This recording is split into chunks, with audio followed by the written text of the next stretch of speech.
अभी सुन रहे हैं माँ मिथिला म्यूजिक को।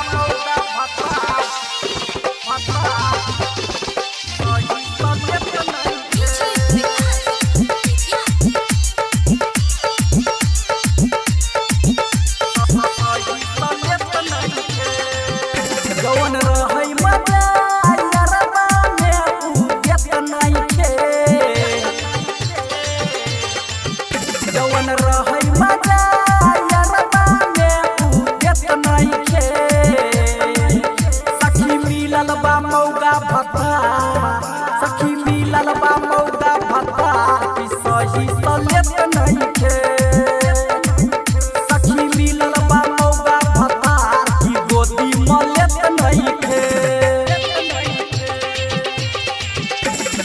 आप अभी सुन रहे हैं माँ मिथिला म्यूजिक को।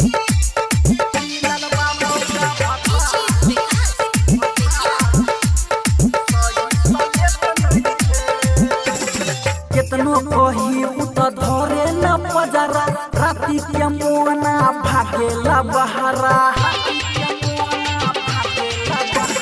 केतनो कही उत धरे न पजरा राती के मोना भागेला बहरा केतनो पियाई दूध ओकरा सेक नइखे केतनो पियाई दूध ओकरा सेक नइखे सखी मिलल बा मौगा भत्ता सखी मिलल बा मौगा भत्ता सही सलेत नइखे सखी मिलल बा मौगा भत्ता कि गोदी मलेत नइखे। आप अभी सुन रहे हैं माँ मिथिला म्यूजिक को।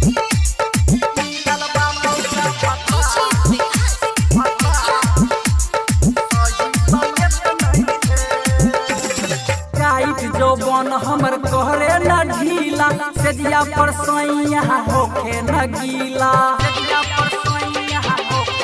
हे सखी टाइट जौबन हमर कहरे न ढीला सेजिया पर सैया होखे न गीला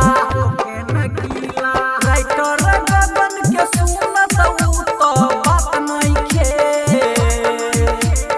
सिंगर ललन के सुनत उ तो बात नइखे सखी मिलल बा मौगा भत्ता सखी मिलल बा मौगा भत्ता सही सलेत नइखे सखी मिलल बा मौगा भत्ता कि गोदी मलेत नइखे।